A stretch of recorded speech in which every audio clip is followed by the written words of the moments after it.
Bienvenue à une autre capsule vidéo On se paye la traite, qui vous fait découvrir les fermes laitières automatisées du Québec. Aujourd'hui, nous rencontrons Marc-Étienne Fauché de la ferme HLR Fauché, qui se situe dans la région de l'Estrie, dans le territoire du Centre Lélie Évolution laitière. Bon, ben salut Marc-Étienne, ça va bien? Oui, ça va bien, toi? Oui, ça va bien, merci de nous recevoir. J'aimerais savoir un petit peu ton projet. Je sais que vous avez brûlé il y a quelques années. Et puis, quand vous avez brûlé, aviez-vous déjà commencé à avoir le processus en tête de faire un changement dans le futur ou pas? Après le feu, ça fait 4 ans qu'il y a eu le feu. Là, mes parents étaient quand même rendus assez à un certain âge. Là. Ils ne seraient pas lancés dans la reconstruction. Donc, ils ont demandé aux enfants qui était intéressé de venir reprendre la relève là, sur l'entreprise. Donc, moi, je suis le premier qui est revenu. Puis, un de mes frères aussi qui est venu lorsqu'on a démarré le nouveau projet. Mais non, il n'y avait rien de planifié. On était déjà intéressé à reprendre la relève, mais ce n'était pas dans les plans encore à court terme. Suite au feu, on s'est laissé une pause d'environ 6 mois. Puis ensuite, on est embarqué là-dedans. Là, puis c'est principalement moi qui ai géré le projet avec mon père. Puis c'est là que tous les équipements ont été brûlés, tout ça. Puis on avait une durée de 2 ans pour faire la reconstruction. Donc ça a été assez rapide lorsque tu ne sais même pas s'il y a encore de la relève sur l'entreprise. Rapidement, tu t'en vas vers l'automatisation ou tu dis que tu as juste 2 ans, donc il faut que tu choisisses rapidement vers quoi tu t'en vas. Avais-tu peut-être dans la tête encore étape attachée, salle de traite, robot de traite? Est-ce que rapidement, c'est allé vers la robotisation? Ouais, la table attachée, là, on la mettait de côté tout de suite parce qu'on savait que le bien-être animal et tout ça, ça s'en allait beaucoup plus vers la stabulation libre, puis ça demande moins de main-d'œuvre. On a hésité un petit peu entre justement salon de traite et robot de traite. Il ne faut pas oublier qu'on est 4 aussi là-dedans. Il y avait des personnes qui étaient un petit peu plus robot de traite, des personnes un peu plus salle de traite. Puis ce qui a vraiment fait un déclic, je dirais que ça a pris environ 6 mois. On a visité 35-40 fermes aussi pour bien voir ce qu'on voulait comme étape et comme concept. Mais vu la pénurie de la main-d'œuvre, puis ici en Beauce, ça fait déjà très longtemps qu'il y a un gros problème de pénurie de main-d'œuvre. On a opté justement pour aller le plus automatisé possible. Puis c'est notre modèle un peu de la ferme, c'est d'automatiser pratiquement tout ce qu'on peut. Là. Donc, main-d'œuvre. Donc, peut-être ce qui a fait vraiment pencher final, dire on s'en va là, c'est la main-d'œuvre. Oui. Vous avez vu vraiment, ça c'est le gros. Là. La main-d'œuvre, il y a 2 choses. La main-d'œuvre et la flexibilité du travail. Parce que nous aussi, on a une érablière. Donc, au printemps, c'est quand même un gros rush là, avec l'érablière et tout ça. Puis, on avait comme vision d'être capable, ou l'été, d'un travaux au champ, d'être capable d'envoyer seulement une personne dans l'étable, puis nous, continuer à faire nos travaux au champ. Pas arrêter un chantier. Puis, c'est ce qu'on est capable justement de faire. C'est principalement avec les robots de traite, là, puis avec l'automatisation de l'étable en général. Là. Une personne est capable de faire le train le soir, toute seule dans ces roches-là, pour que nous, le chantier, il n'y a rien qui arrête, puis on n'a pas besoin de se casser la tête avec ça. Les chiffres de la production laitière, c'est sûr qu'elle était affectée au printemps durant le temps des sucres, là, parce qu'il y avait moins de présence dans l'étable. Ça, c'est certain. Donc, il y avait vraiment, tu te souviens de l'époque, les chiffres baissaient. Oh oui, c'est la reproduction, c'est sûr que ça avait une incidence quand même. Tandis que là, même si on est dans le gros rush, ça n'a pas d'impact dans l'étable. Puis on parlait justement avec un inséminateur que on fait affaire avec le SIAC, puis ils ont beaucoup moins de câbles quand c'est le temps des premières coupes, deuxième coupe et tout ça. Ici, c'est pas le cas. Là. Ici, avec nos colliers de détection de chaleur, le rapport me le dit, puis c'est sûr que l'inséminateur est calé, fait qu'il n'y a pas une vache qui a moins de chances d'être inséminée parce qu'elle fait sa chaleur durant le temps des foins. Wow. Ça, c'est une information qu'on a eue dernièrement. J'aime ça, c'est bon. L'inséminateur, il dit actuellement, dans plusieurs fermes, on voit des fois des bêtes, puis ici on le voit pas, c'est bien ça. Moi aussi, j'étais très étonné de ça. Wow, c'est bon. Ah oui, elle dit, l'habitude, ils arrivent ici l'après-midi, puis là, à 10h30, t'es ici, je vous ai de mon dernier, c'est une journée de fond aujourd'hui, il dit, on n'a pas d'appel. Tu travailles avec ton T4C, ta routine avec ton T4C quotidienne, ça ressemble à quoi? Ton ordinateur ou ta routine quotidienne, tu te lèves le matin, à la maison, tu regardes sur ton cell, tu l'application InHerd, comment tu fonctionnes, une routine journalière, tu nous as glissé un mot tantôt, là, mais... Okay, oui, en rentrant dans la ferme, c'est moi qui m'occupe du troupeau, fait que j'ai ma liste que je fais toujours dans le même ordre, puis si quelqu'un me remplace, il y a une liste de tâches à exécuter, puis il va le faire dans le même ordre que moi. Attention santé, première chose. Probabilité chaleur, ça c'est mes deux rapports que je regarde le plus. Ensuite, c'est sûr qu'on garde quand même l'aperçu du troupeau pour voir s'il y a des changements au niveau de l'alimentation. Ça, c'est vraiment plus le gars d'alimentation qui suit ce rapport-là de près. Je le suis un petit peu sur le side. Mais je travaille beaucoup avec le T4C. Je fais tous mes rapports de régie. Je fais des déclenchements de double officing, tous mes 7-2-1, mes 2-1, tous mes vaccins. Moi, je vaccine à tant de jours en lait. Mettons, deux vaccins avant le vêlage, J5 et Klebsiella. Donc, c'est le rapport. Quand ils apparaissent dans mon rapport, je sais qu'ils sont vaccinés. Donc, j'ai pas de note papier. J'utilise ça au minimum. Toutes mes piqûres sont entrées toujours dans mon T4C. Puis ça, c'est mon autre rapport que je consulte 2 fois par jour. Là, c'est santé et traitement. Il n'y a rien qui se fait en avant robot pour déranger le moins possible les vaches, puis pour gagner du temps, parce qu'avec le vétérinaire, ça te permet d'arriver. Juste mes vaches qui ont besoin d'être fouillées sont dans les carcans, donc c'est une affaire de rien.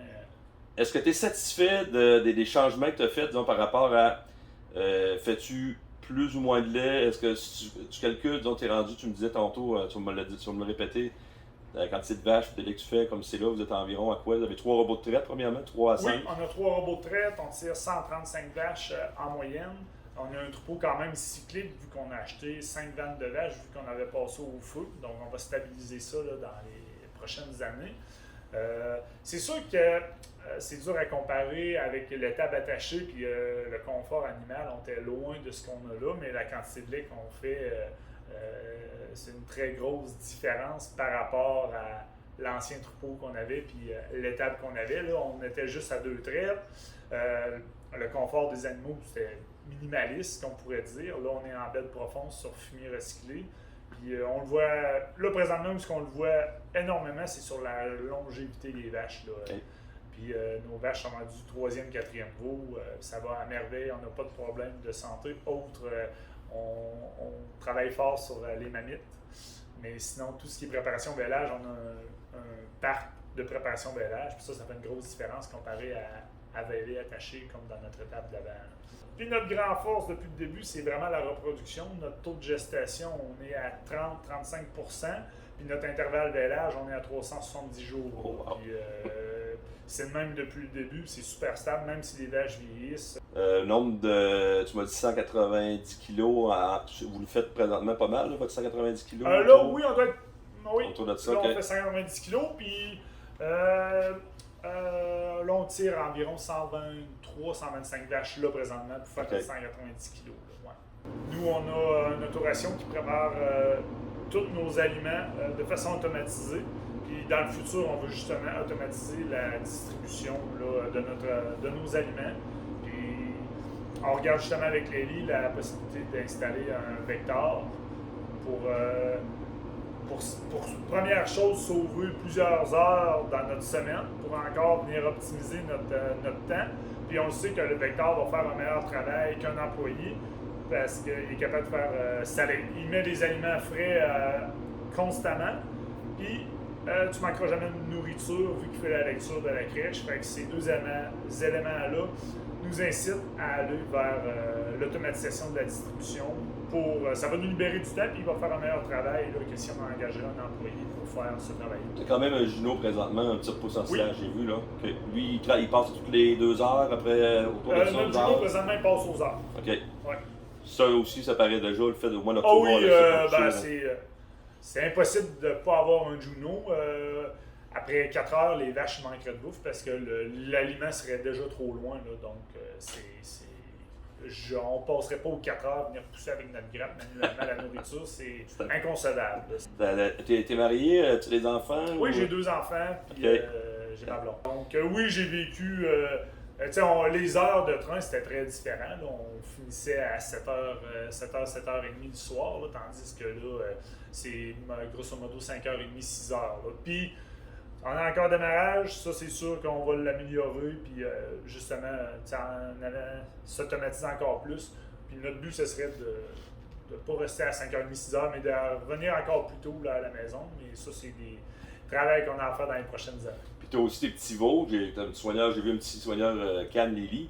Tu as tes petits veaux aussi qui sont directement aussi juste une petite porte à côté du bâtiment que tu peux passer. Donc tout ton ton troupeau entier est sur le même complexe, dans le fond. Exactement. Les veaux 0,3 mois sont un annexe qui est entièrement froide puis qui fonctionne avec une louve. Là. J'ai 2 parcs à la louve là, pour mes veaux. OK. Puis ça va bien, ça aussi, l'automatisation. l'automatisation. Oui, ça va vraiment bien. Puis ça aussi, c'est une machine qui sauve beaucoup de temps de faire boire les veaux, tout ça. Là, ça va très bien. Ce qui est le fun, c'est ce qu'on voit, c'est la vitesse et tout de téter. Okay. Que ça nous donne le premier indicateur, c'est un petit peu comme la rumination chez les vaches. Premier indicateur là, que le veau a peut-être un petit quelque chose puis qu'il faudrait le surveiller. Ici, c'est une partie très importante. Les veaux, on a eu aussi la crypto, ce qu'on n'avait jamais eu dans notre ancienne étape. Il y a la crypto qui est rentrée ici. Fait que ça a été un bon challenge, mais une fois qu'on réussit à bien le contrôler, je crois que ça a été bénéfique pour l'ensemble des veaux parce qu'on est extrêmement rigoureux sur ce qui se passe au niveau colostrum, désinfection de nombril. On est vraiment extrêmement rigoureux, lavage des papes, désinfection, à cause de cette maladie-là. Donc, ça permet d'aller chercher un gain de poids plus rapide chez nos veaux. Puis toi, c'est de faire des bonnes routines pour que tout vienne bien. Exactement. Puis je pense qu'avec l'automatisation, puis c'est plus facile comme tu sais, le travail est peut-être, je trouve, plus facile à faire, puis serait plus facile à montrer à quelqu'un si on a besoin d'engager quelqu'un. Quand on a bâti au début, notre plan était fait pour 3 robots, puis avec tout le quota qu'ils ont donné, on a modifié notre plan justement pour aller à 4 robots. Okay. Donc présentement, on a 3 robots. Les logettes, toutes les installations sont faites pour accueillir 4 robots. Okay. On a assez de logettes, on a 196 logettes. Là, donc, on y allait avec un petit peu de surpopulation, là, mais on était à l'aise avec ça, puis c'était notre choix. Là. Donc, okay. Oui. Une fois que notre choix sur les équipements de traite a été fait, qu'on a choisi les lits, pour finaliser tout ce qui est plus autour du robot de traite, là, le trafic, là, ça a été notre conseiller Lévi, Jimmy Coleman, qui nous a aidé beaucoup là-dessus, en collaboration justement avec Fusion. Avec Fusion, ma firme conseil. Fait que c'est vraiment à 3 qu'on a pu aménager, surtout l'arrière-robot qui est plus complexe que l'avant-robot, c'est plus traditionnel, là, mais l'arrière-robot, c'est là qu'on a pu travailler les 3 ensemble, puis on est vraiment content de tous les jeux de barrière puis la façon que je peux trier. Là. Je refais un tour vite. 3 robots de traite, un petit genou qui repose en silage, ton alimentation automatisée aussi. J'ai vu ton fumier recyclé se mettait aussi de manière automatique dans les airs avec un petit pédale. Là. Oui. Petit soigneur à veau. Tous ces investissements-là, est-ce qu'ils vont s'auto-payer dans ta tête ou il y en a qui te disent ouais, ça aurait été plus payant de garder ça manuel? Tous les investissements qu'on a faits pour automatiser, on est sûr et certain que ça va se rentabiliser. On n'a aucun doute. Comme je disais, on a une grosse orientation vers l'automatisation. Puis oui, tout ce on peut automatiser. On a aussi une vision à long terme. Notre vision à long terme, c'est qu'il n'y a pas grand-chose qui baisse de prix dans le temps. La main-d'œuvre, elle va monter, puis elle va probablement monter encore plus rapidement que l'inflation. On s'en attend. Puis ça, c'est si tu es capable de la trouver, puis tu es capable de trouver une main-d'œuvre compétente. Tandis que l'automatisation, c'est beaucoup de technologie là-dedans. La technologie, c'est la seule affaire qui baisse de prix d'année en année. Puis si ça, mettons, dans 10 ans, ça va rester au même prix, c'est qu'on n'est plus au même niveau de technologie. On est vraiment monté d'un step. Donc, notre choix de robot puis notre choix d'alimentation, c'est tous ensemble. C'est tous ces avantages-là. Mais oui, on n'a aucun doute là, que l'automatisation, c'est par là qu'on va aller chercher la meilleure rentabilité. Là. Puis, en plus d'aller chercher un autre avantage, c'est vraiment la flexibilité, là, comme on a discuté tantôt. Écoute, un gros merci encore. Ça fait plaisir.